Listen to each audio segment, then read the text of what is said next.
But அதுக்கு முன்னாடி தமிழக சட்டமன்றத்தில் நமக்கு எதிராக நிகழ்த்தப்பட்ட ஒரு உரைக்கு ஒரு நாகரிக பதிலடி கொடுக்கணும்னு நான் நினைக்கிறேன்.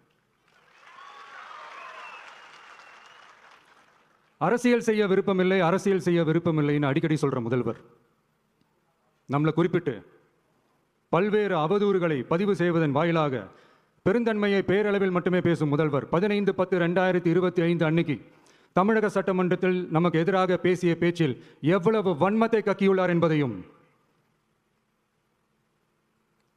எப்படிப்பட்ட ஒரு அரசியல் செய்ய முயல்கிறார் என்பதையும் தமிழக மக்கள் உணராமலா இருப்பாங்க?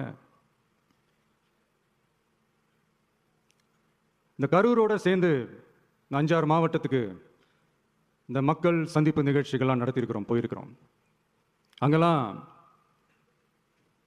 இந்த லாஸ்ட் மினிட் வரைக்கும் எங்களுக்கு அந்த இடம் கொடுப்பாங்களா மாட்டாங்களா, பெர்மிஷன் தருவாங்களா மாட்டாங்களா, இப்படியே இழுத்து அடிச்சுக்கிட்டு இருப்பாங்க. நான் நாகப்பட்டினத்தில் சொன்னது மாதிரி தான், நாங்கள் ஒரு இடம் செலக்ட் பண்ணி கேட்போம், மக்கள் நல்லா ஸ்பேஷியஸாக நின்று பார்க்குற மாதிரி. பட் அவங்க அதையெல்லாம் ரிஜெக்ட் பண்ணிவிட்டு மக்கள் நெருக்கடியோடு நின்று பார்க்குற மாதிரி ஒரு இடத்த செலக்ட் பண்ணி எங்களுக்கு கொடுப்பாங்க. இது வந்து டிஃபால்ட்டாக எல்லா இடத்துலையும் இந்த ஒரு ஆர்குமெண்ட் நடந்துட்டுருக்குன்னு வைங்க. அது மட்டும் இல்லை, இந்தியாவிலேயே எந்த ஒரு அரசியல் கட்சி தலைவருக்கும் கொடுக்கப்படாத கண்டிஷன்ஸ். பஸ்ஸுக்குள்ளேயே இருந்து பார்க்கணும், மேலே வந்து கை காட்டக்கூடாது, இப்படிலாம் ஒரு அதீத கட்டுப்பாடுகளை கொடுத்த உடனே எங்கள் சைட்லேருந்து ஒரு அறிக்கையும் வெளியிட்டோம். அது மட்டும் இல்லை, தமிழக வெற்றிக் கழகம் சார்பாக அனைத்து கட்சிகளுக்கும் சமமாக ஒரு முறையான ஒரு பொது வழிகாட்டு முறைகள் SOPஸ்ன்னு சொல்லுவாங்க, அதையும் வழங்கணும்னு சொல்லி உயர்நீதிமன்றத்தையும் நாடி இருக்கணும். இதுவும் தமிழக மக்கள் உணராமலா இருப்பாங்க? இப்படி ஒரு அரசியல் காழ்ப்புடன், நேர்மை திறனற்று நம்மளை பற்றி குற்றம் சாட்டியுள்ள குறுகிய மனம் கொண்ட முதல்வர் அவர்களுக்கு ஒரு சில கேள்விகள்.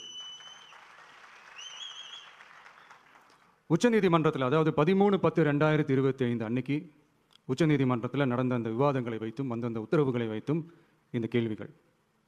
உச்சநீதிமன்றம் தமிழக அரசின் தலையில் ஓங்கி நறுக்கு நறுக்கு நறுக்கு என்று கொட்டியதை முதல்வர் அவர்கள் மறந்துட்டாரா? 2026 2 பேருக்கு நடுவில் தான் போட்டியே. ஒன்று, இன்னொன்று, இந்த போட்டி இன்னும் ஸ்ட்ராங்கா மாறப்போகுது. 100% வெற்றி நமக்கு. அடுத்து நான் சொல்ல போகிற அந்த ஒரு வரியை சொல்வதற்காக எத்தனை நாட்கள் நான் காத்திருந்தேன் என்பது எனக்குத்தான் தெரியும்.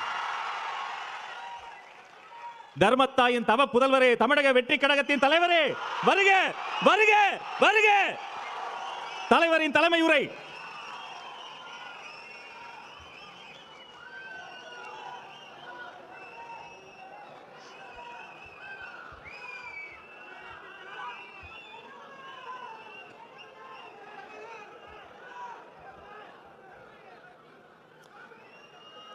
என் நெஞ்சில் குடியிருக்கும்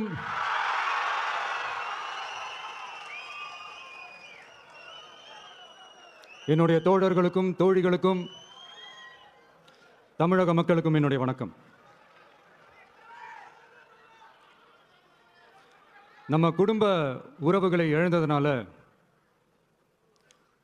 சொல்ல முடியாத வேதனையிலும் வலியிலும் இவ்வளவு நாளா இருந்தோம். அப்படிப்பட்ட அந்த சூழல்ல